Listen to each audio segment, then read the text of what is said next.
Assalamualaikum warahmatullahi wabarakatuh. Pemirsa, di kota Kediri terdapat sebuah makam yang berada di puncak bukit dan menyimpan kisah perjuangan, legenda, serta misteri yang masih dipercaya masyarakat hingga hari ini. Makam itu adalah makam Mbah Boncolono atau yang lebih dikenal dengan nama Maling Gentiri. Lokasinya berada di puncak Bukit Mas Kumambang, kawasan wisata Gua Sewu Mangkleng, Kelurahan Pojok, Kecamatan Mojoroto, Kota Kediri. Untuk sampai ke makam ini, peziarah harus menaiki sekitar 555 anak tangga.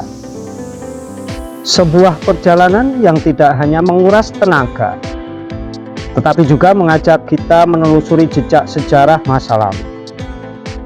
Menurut cerita yang berkembang di masyarakat, Mbah Boncolono hidup pada masa penjajahan Belanda, terutama setelah berakhirnya Perang Jawa tahun 1830. Saat itu rakyat menderita akibat kebijakan tanam paksa. Mereka diwajibkan menanam komoditas untuk kepentingan kolonial seperti kopi, teh, dan tembakau. Ironisnya, rakyat tetap dikenai pajak meskipun bekerja di tanah milik mereka sendiri.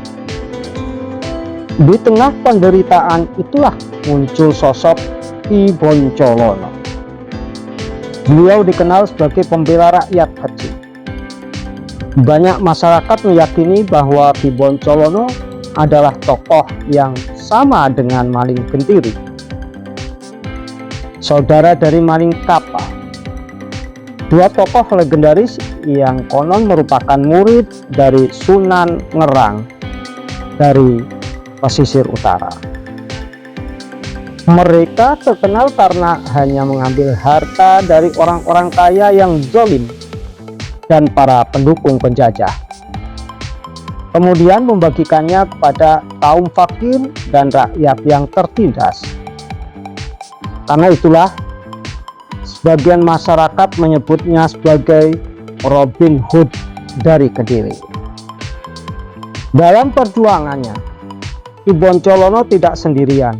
Ia dibantu oleh Tumenggung Mojoroto, Tumenggung Poncolono, serta para pengikutnya. Aksi mereka membuat Belanda geram. Berbagai upaya penangkapan dilakukan, namun selalu gagal. Legenda setempat menyebutkan bahwa Ki Boncolono memiliki kesaktian yang luar biasa. Ia dikisahkan mampu melewati celah sempit hanya dengan pancaran cahaya. Bahkan ada cerita bahwa beliau menguasai ilmu Pancasona atau rawa rontek, yaitu ilmu yang membuat seseorang sulit dikalahkan selama masih bersentuhan dengan tanah. Karena itulah Belanda mengadakan sayembara besar untuk menangkapnya. Hingga akhirnya, menurut cerita rakyat, Ki Boncolono berhasil dijebak. Setelah tertangkap, tubuhnya dipisahkan menjadi dua bagian. Bahkan ada yang mengatakan 3 bagian. Tubuhnya dimakamkan di Bukit Mas Kumambang ini. Sementara kepalanya dipercaya dimakamkan di sebuah punden bernama Ringin Sirah. Yang sebagian lagi ada di selatan Gor Joyoboyo. Pemisahan ini konon dilakukan untuk memutus kekuatan ilmu Pancasona yang diyakini dimilikinya. Benar atau tidaknya kisah tersebut tentu menjadi bagian dari legenda yang hidup di tengah masyarakat dan perlu disikapi dengan bijak. Saat ini, komplek Astono Boncolono tidak hanya berisi makam Mbah Boncolono. Di sini juga terdapat makam Tumenggung Mojoroto dan Tumenggung Poncolono yang diyakini sebagai sahabat sekaligus saudara seperjuangannya.